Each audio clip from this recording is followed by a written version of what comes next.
15 heures à Djibouti, ravi de vous retrouver pour ce principal rendez-vous d'information. Voici les titres. Concernant l'accord cadre USN et gouvernement, la commission paritaire entame ses travaux.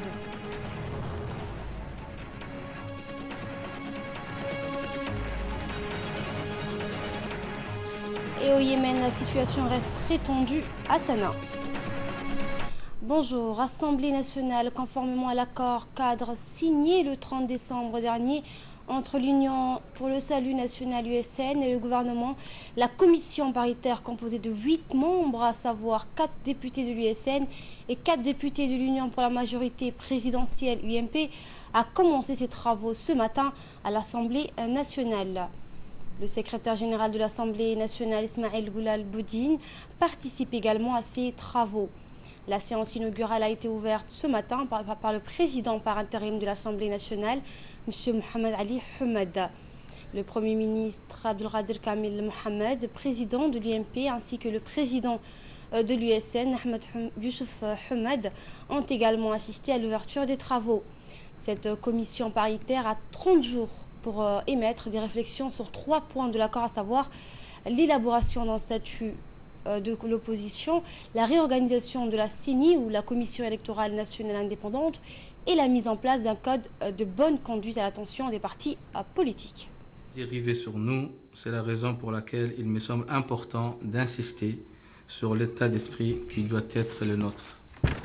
Je vais vous exhorter à agir de manière non partisane. Il ne s'agit de se constituer des textes de loi sur mesure, mais d'élaborer votre réflexion autour d'un fil conducteur. L'amélioration de l'environnement général, de la vie politique et le renforcement de notre démocratie en construction. Il nous appartient d'agir dignement, d'être à la hauteur de l'immense tâche qui nous incombe. Je tiens à vous inviter à engager un dialogue sincère et franc dans vos échanges. Je vous souhaite à présent des travaux fructueux. Le président de l'Union pour le salut national, M. Ahmed Youssouf Hamad, s'est félicité du lancement des travaux de cette commission qui doit soumettre ses réflexions et propositions dans un délai de 30 jours. On l'écoute.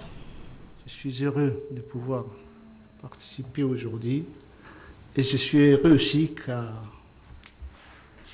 qu'elle soit entourée d'une certaine solennité, contrairement à ce qui nous a manqué au moment de l'intégration de nos députés, et que nous attendions et qui n'a pas eu lieu. Comme vous l'avez dit, Monsieur le Président, Monsieur le Premier ministre, je souhaite bonne ouverture et beaucoup de courage, parce que le temps est court, à nos commissionnaires, pour que dans un esprit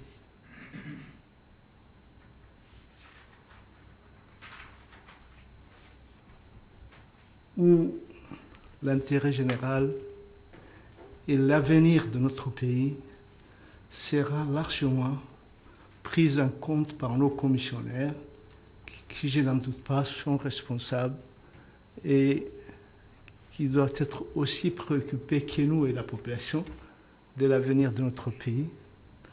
Je leur souhaite bon courage et bonne chance. Et je ne doute pas de résultats positifs qui changera les cours, qui améliorera la vie de nos populations et dont Djibouti, la République, en sortira grandi. Assalamu alaikum. Le Premier ministre et président de l'Union pour la majorité présidentielle, M. Abdelkader Kamil Mohamed, s'est déclaré pour sa part persuadé que cette commission va travailler dans un excellent esprit en respectant l'accord cadre et pour la sauvegarde de la concorde nationale. Suivant un extrait de l'intervention du président de l'UMP, également Premier ministre. À l'accord signé entre les deux coalitions UMP et USN, nous avons mis en place une commission paritaire pour discuter, élaborer des questions qui sont dans l'accord cadre. Ceci étant, je pense que les deux parties vont travailler dans un esprit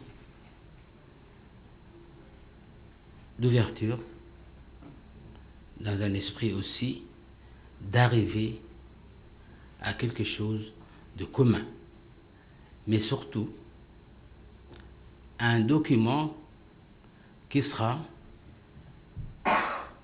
élaboré d'un commun accord entre les deux parties, et ceci dans le meilleur délai, afin que ce document voit le jour et surtout est conforme à l'esprit de l'accord signé entre les deux parties. Former des cadres compétents pour mieux négocier les accords internationaux et les grands contrats.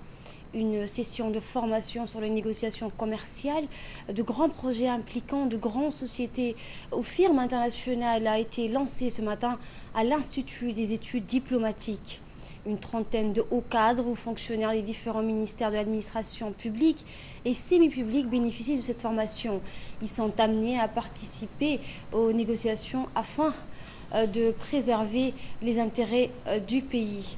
Cette session de formation est financée par l'Union européenne. Elle a été lancée ce matin lors d'une cérémonie qui a réuni le ministre des Affaires étrangères et de la coopération internationale, Mohamed Ali Youssouf, l'ambassadeur de l'Union européenne, Joseph Silva, et le directeur de l'Institut des études diplomatiques. On va dans le sens de cet objectif. Il y a pour thème les techniques des négociations internationales. Il est animé par une experte internationale chevronnée, en la personne de Mme Nadine Barbier, ici présente. L'organisation de ces séminaires a été rendue possible par la contribution de la délégation de l'Union européenne à Djibouti, qui a apporté les financements à travers la FCT 4 du 10e FED, en pleine coopération avec la direction du financement extérieur. Le représentant de l'Union européenne a souligné que l'aide européenne à Djibouti intervient en soutien aux projets jugés utiles au pays. On l'écoute. Nous avons identifié ensemble 3 thèmes pour ce programme de formation: les techniques de négociation, les négociations commerciales et la gestion des projets de développement. Je suis convaincu que les compétences acquises et les échanges qui auront lieu à l'occasion de ces formations seront utiles à l'administration djiboutienne tout entière et aideront celles et ceux qui y participeront à bien servir l'État. Négocier accords et projets au nom de l'État, c'est, vous le voyez, une lourde responsabilité. Puis ces 3 cycles de formation à la négociation comme à la gestion des projets vous être utiles, quel que soit votre niveau de responsabilité actuel dans l'administration publique. Au-delà de son mandat de formation qu'il remplit avec brio et pour lequel il a déjà construit plusieurs partenariats internationaux, l'une des missions de l'Institut est aussi de conduire une réflexion sur la politique étrangère et de devenir un véritable pôle de recherche en matière de relations internationales et d'études diplomatiques.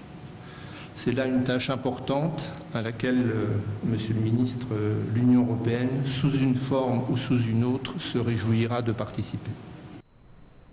Le ministre des Affaires étrangères et de la coopération internationale, Mohamed Ali Youssouf, a pour sa part mis l'accent sur la nécessité de renforcer la capacité des acteurs publics et privés à mieux négocier les accords et défendre nos intérêts, mais aussi à mieux exposer les opportunités économiques offertes aux investisseurs potentiels à Djibouti et dans la région. Écoutons le ministre. Comme vous le savez, le président de la République, lorsqu'il a inauguré cet institut, le 24 mai 2014, il avait particulièrement insisté sur la nécessité de renforcer la capacité de nos acteurs publics et privés en vue de leur permettre de profiter des opportunités économiques de notre sous-région.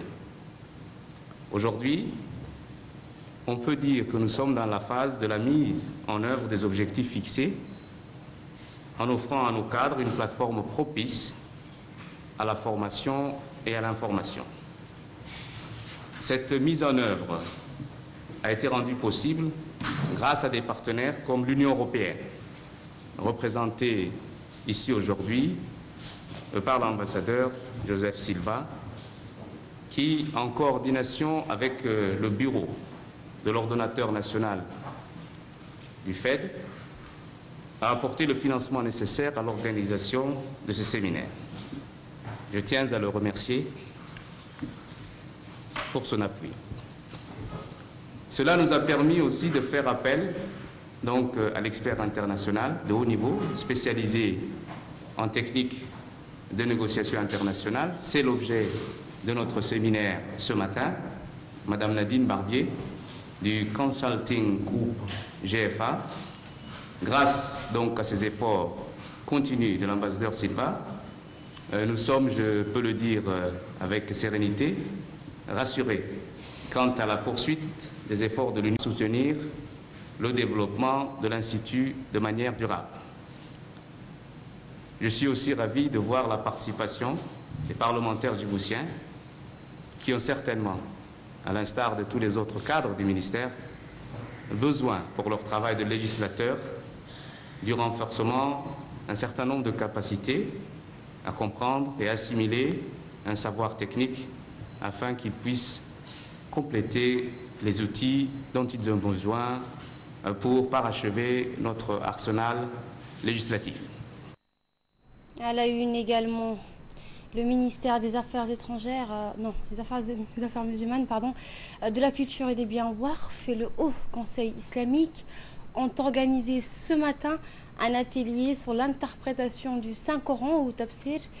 De nombreux ulama participent aux travaux de réflexion sur la bonne interprétation des versets du Saint-Coran, alors que les dérives sectaires, le radicalisme et le fondamentalisme aveugle exacerbent les tensions et font monter l'intolérance. Ces rencontres visent à rassurer les ulama sur leur mission éducatrice et religieuse. Le président du Haut Conseil islamique a rappelé que cet atelier vise à accroître les connaissances des ulama sur le Saint-Coran, sur le tafsir et ses bons interprètes. Les ulama qui ont participé à cette réunion ont indiqué qu'il est primordial de savoir bien expliquer le contenu de chaque verset du Saint-Coran. Actualité régionale et internationale. Au Yémen, d'abord, des rebelles Houthis se sont emparés du palais présidentiel à Sanaa et encerclent la résidence du président Hadi. Des miliciens Houthis ont pris le contrôle hier du palais présidentiel de Sanaa, la capitale du Yémen. Les rebelles chiites n'excluent aucune option contre le président Abdulrahman Mansour Hadi, dont la résidence est encerclée par des miliciens, ainsi déclaré leur chef Abdelmalek Al-Houthi. Le Conseil de sécurité a condamné cet acte qui ressemble à un coup de force et a réaffirmé son soutien au président Abdulrahman Mansour Hadi. La suite dans ce commentaire. Des miliciens chiites se sont emparés hier du complexe présidentiel dans la capitale yéménite Sanaa, tout en encerclant la résidence du président Abdulrahman Mansour Hadi. Des violents affrontements ont été rapportés par des témoins à l'intérieur même du bâtiment, alors que des gardes du palais où n'était pas présent le chef de l'État disent avoir abandonné le bâtiment aux rebelles chiites. Le Conseil de sécurité de l'ONU a condamné cette offensive et exprimé son soutien au président yéménite. Le Conseil souligne dans une déclaration adoptée à l'unanimité que Abdulrahman Mansour Hadi était l'autorité légitime et que toutes les parties et tous les acteurs politiques au Yémen doivent soutenir le président Hadi, son Premier ministre et son gouvernement pour garder le pays sur le chemin de la stabilité et de la sécurité. 15h17, actualité africaine, toujours en Ouganda. Non responsable de l'armée de résistance du seigneur Dominique Ongwen a été transféré vers la Cour pénale internationale. Dominique Ongwen a été transféré à la Cour pénale internationale, la CPI, à La Haye, aux Pays-Bas. Il est l'un des principaux chefs de la sanguinaire rébellion rwandaise de la LRA, ou l'armée de résistance du seigneur, qui a sémé la terreur pendant une trentaine d'années dans plusieurs pays d'Afrique centrale. Dominique Ongwen était recherché depuis près de 10 ans pour crimes contre l'humanité et crimes de guerre. Il s'était rendu début janvier alors qu'il était en Centrafrique. La Cour pénale internationale a précisé qu'il est attendu ce mercredi matin à La Haye et qu'il était donc accompagné par une délégation de la Cour. Selon l'ONU, la milice Ongwen a tué plus de 100 000 personnes en Afrique centrale et enlevé plus de 60 000 enfants. Ce journal vous a été réalisé par l'ensemble de la rédaction. Nous vous remercions de votre fidélité.